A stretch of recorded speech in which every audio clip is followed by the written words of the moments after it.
Assalamualaikum warahmatullahi wabarakatuh. Perkenalkan, nama saya Angguan Ramadan dari kelas H2 Manajemen dengan NPM 10120869. Di sini saya akan menjelaskan tentang HIAR. Video ini saya buat untuk memenuhi salah satu tugas mata kuliah Pendidikan Agama Islam. Pengertian HIAR. HIAR adalah sebuah aturan dalam hukum perniagaan Islam untuk melindungi penjual dan pembeli. Meskipun pada dasarnya berdagang adalah untuk meraih keuntungan, HIAR tetap harus dilakukan agar tidak ada pihak yang dirugikan.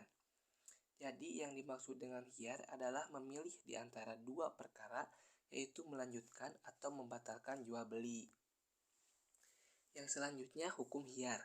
Hukum HIAR dibolehkan karena suatu keperluan yang mendesak dalam mempertimbangkan kemaslahatan masing-masing pihak yang melakukan transaksi jual beli. Begitu juga menurut ulama fikih, HIAR dibolehkan dalam syariat Islam didasarkan pada suatu kebutuhan yang mendesak dengan cara mempertimbangkan kemaslahatan bagi masing-masing pihak yang melakukan sebuah transaksi. Yang selanjutnya, manfaat HIAR.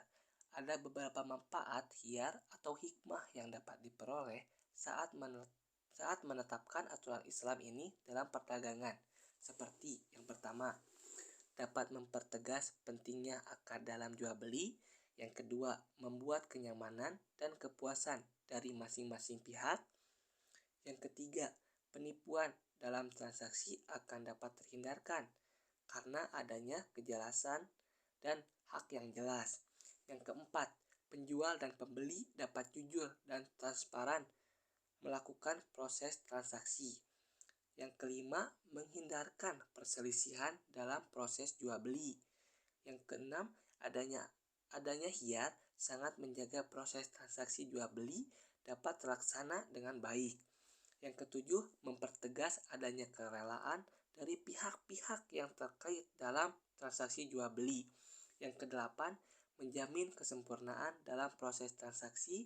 Dan yang kesembilan, HIAR ini juga mengajarkan bahwa dalam sektor apapun harus dilaksanakan sesuai dengan aturan Allah Subhanahu wa Ta'ala. Macam-macam HIAR. Yang pertama, HIAR majelis. HIAR majelis yakni hak memilih dari penjual dan pembeli yang berakad untuk membatalkan akad selama keduanya masih berada di tempat dan belum berpisah. Batasan melakukan HIAR majelis yaitu selama penjual dan pembeli masih bertatap muka. HIAR ini mengatur proses transaksi di lokasi akad jual beli. Kedua pihak memiliki hak untuk memilih.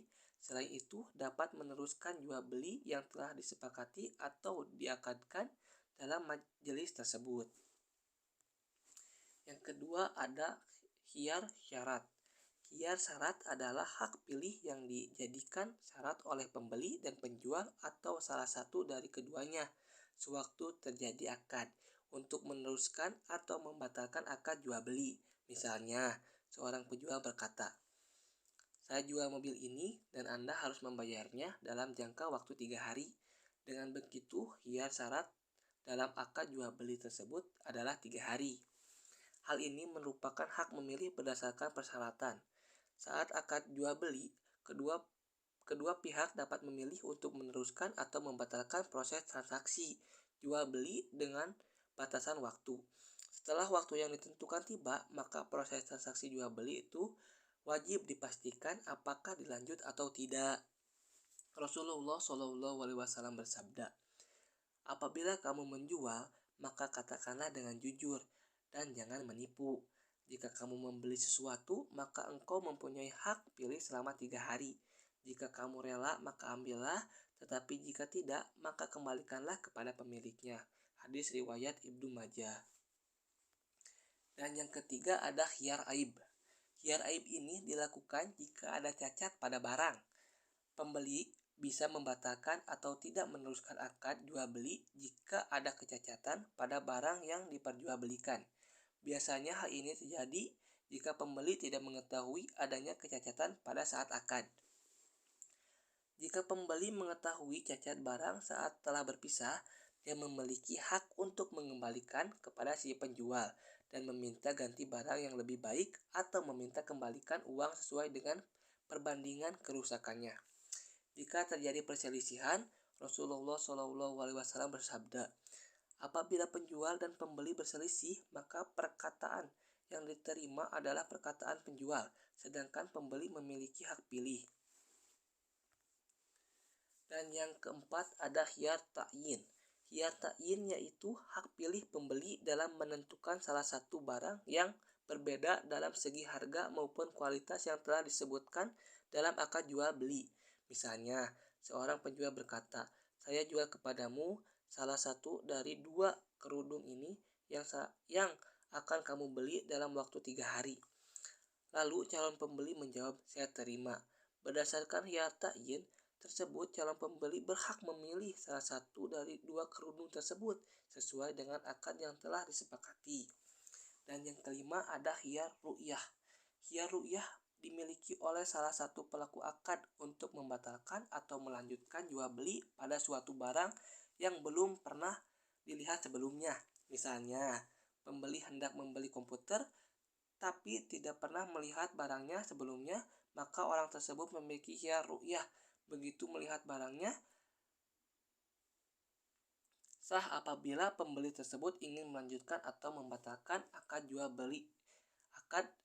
belinya. Dan yang selanjutnya ada jual beli yang tidak sah karena kurang rukun atau syaratnya. Yang pertama, jual beli dengan sistem ijon. Yang dimaksud dengan sistem ijon ialah jual beli yang belum jelas barangnya, seperti jual beli buah-buahan yang masih muda, padi yang masih hijau, yang memungkinkan dapat merugikan orang lain. Hadis tentang hal ini sebagai berikut. Dari Ibnu Umar, Nabi SAW telah melarang jual beli buah-buahan sehingga nyata baik buah itu. Hadis Al-Bukhari dan Muslim. Dan yang kedua, jual beli anak binatang ternak yang masih dalam kandungan dan belum jelas apakah setelah lahir anak binatang itu hidup atau mati. Dalam hadis dinyatakan sebagai berikut. Sesungguhnya Rasulullah SAW melarang jual beli anak binatang yang masih dalam kandungan induknya. Hadis riwayat Al-Bukhari dan Muslim. Dan yang terakhir ada jual beli yang sah tapi dilarang. Yang pertama, membeli barang yang sudah dibeli oleh orang lain yang masih dalam masa khiyar. Dari Abu Hurairah, Rasulullah SAW telah bersabda, janganlah di antara kamu menjual sesuatu yang sudah dibeli oleh orang lain. Sepakat ahli hadis. Dan yang kedua, membeli barang dengan harga yang lebih mahal dari harga pasar, sedangkan dia tidak ingin pada barang itu hanya semata-mata supaya orang lain tidak dapat membeli barang itu. Dalam hadis bahwa jual beli hal yang demikian itu dilarang. Dan yang terakhir, memberi barang untuk ditahan agar dapat dijual dengan harga yang lebih mahal, sedangkan masyarakat umum memerlukan barang itu. Hal ini dilarang karena dapat merusak ketentraman umum. Rasulullah SAW bersabda, tidak ada orang yang menahan barang kecuali orang-orang yang durhaka. Riwayat Muslim. Cukup sekian pemaparan dari saya. Mohon maaf bila banyak kesalahan. Terima kasih. Wassalamualaikum warahmatullahi wabarakatuh.